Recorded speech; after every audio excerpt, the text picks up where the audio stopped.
Well, welcome back to 42nd Street Pete's Grindhouse. And we had requests, multiple requests. A story about Show World. Well, there's a couple stories about Show World. For those of you who don't know, Show World was a huge three-floor scumatorium, as Al Goldstein called it, standing on the corner of 8th Avenue and 42nd Street. So when you got out of Port Authority and you made that left, that was the first thing you saw on the corner. Show World with its big marquee and stuff, and it had a side entrance to a small bookstore and sex aid thing, which, wasn't really the attraction. The attraction was the Peeps, the live sex shows, and the Triple Threat Theater upstairs, where they would book name porn stars and name strippers to perform in that theater. So what happened was a group of us, maybe four of us, were going to go out. I guess it was going to be on a Saturday night. Go out, grab some chow, fuck around, see what we could do. So when it came down to Saturday night, it was only me and my buddy Matt Girardelli, who unfortunately I found out a couple of years ago was no longer with us. And he had this beat up old Toyota, so we decided to take that because no one would rob it. So we got into the city. We were up around, I think we were in the Village, and there was a place called O'Henry's, if I'm remembering right.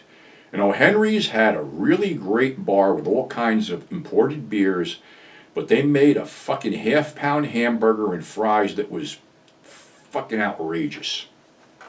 So we went in there and chowed down a little bit, and then we went to, I think it was Max's Kansas City, and if I remember right, the Ramones were playing there. So we were there for a while, checking out the Ramones, and then the focal point of the evening was to go to Show World Center because porn starlet Samantha Fox was going to be in the Triple Threat Theater. So it was it was $1 to get in, and you got 4 of those octagon-shaped tokens to use in the Peeps, and you found those octagon-shaped tokens all over parking lots and sidewalks of New York because guys going home to their wives didn't want them to find these little fucking coins in their pockets. So, all right. Usually the Triple Threat Theater was, I think it was $8, but was raised to $10 for this momentous occasion. So we get in there, and of course there was first, before Samantha comes on, some love teams. And the first love team comes out, and, sweaty, hairy, covered with tattoos, and the guy was pretty bad too. And then another love team came out, a Puerto Rican couple. They were a little bit better.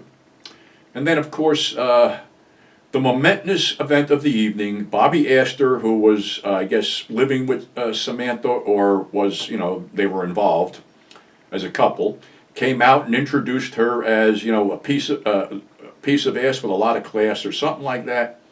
And then Samantha came out and did a strip. She threw her underwear to a crowd of old men who immediately devoured it. And within 10 minutes, the whole fucking thing was over. Everything shut down, and a bunch of Swedish erotica loops played on the closed-circuit TVs. So we wandered around looking at some other weird shit, checking out a couple Peeps, going into the, the live sex booths and stuff, and then we were in this other little theater, and something was supposed to happen, and I have no idea. Now it's about maybe 2, 3 o'clock in the morning, and one of the guys in the chairs in front of us just tilts over and crashes to the floor. So Matt looks at me and he goes, "I think it's time to get the fuck out of here." And I go, "Yeah, you're right." So we get out and we're driving down, I guess it was 9th, might have been 10th Avenue. And he's like, "Why are all these fucking cars on the wrong side of the road?" I said, "You're driving up a one-way street, that's why. You want me to drive?" "No, you can't drive a stick." I said, "I know that, but I think at this point I can drive better than you. We got to get the fuck out of here before we get killed." So that was, we got back to Jersey. That was like one story. Another one was, 4 of us went over there in midweek. I might have been married at this point, but my wife at the time knew I wasn't cheating on her by going over there. In fact, she was like, pretty much revved up when I came back because I'd be all horned out from watching all this crap. So I think it was, I'll just, if he gets mad, he gets mad. Kevin from Chiller Theater, this guy Mark Slime, who was a roadie for the Sick Fucks, and Fred Harkey, who was a punk rocker, and me. So there was no star or anything like that. It was basically just, live sex in front of you. So when we came in, they sort of separated us, but they separated us in the wrong thing. They put me and Mark closer to the stage, real close to the stage in the front row, and we're smoking weed. And they put Kevin and Fred over on the other side. Well, these two chicks are going out there and they're doing a lesbian thing. And there's two guys that look like they've been there all day. They even have a fucking cooler full of beer and sandwiches. And one guy must have said something, and the chick stops in mid-act and walks around. She goes, "You have to shut up. You're fucking my head up." And this dude's a huge black guy, and he goes, "Why don't you just go over there and eat your pussy and shut the fuck up?" So there's a bunch of shit going on, and then security comes out, and the one girl that was being the reciprocant of someone's oral favors is completely passed out. So they hustle her off the stage, and the next love couple comes out. I think this one, her name was Snowy. She's doing a dance, and they had those, I don't know, remember those leg warmers that came up to like here, like almost mid-thigh?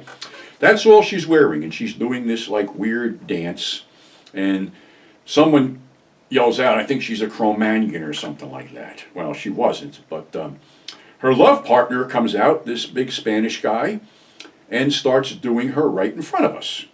Well, now, I'm like, okay, here's the stage, here's my legs, I'm 6 foot something, I do this. Put my feet up on the stage.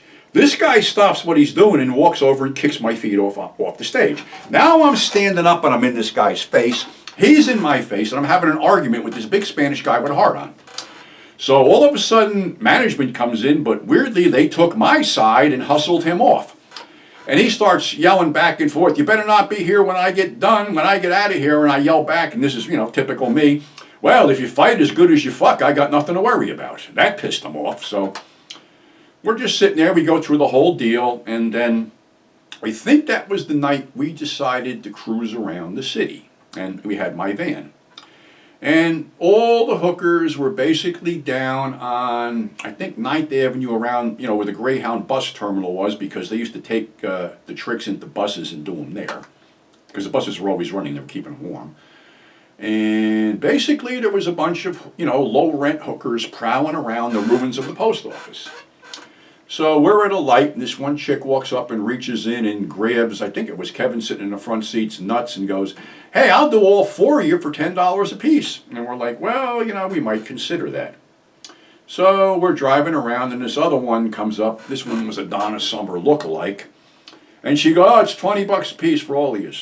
And we're like, well, your buddy down the street, Red, said she'd do us all for $40. And she goes, "That's because she has herpes." So this might have been the wrong thing to do, but we went back there and we said, something, we're going to take you up on that, but that bitch up the street says you got herpes. "That what? I'll kick the shit out." And then she goes up. So we just started a hooker fight, which was kind of funny at the time. Probably isn't politically correct right now, but whatever. That was back then.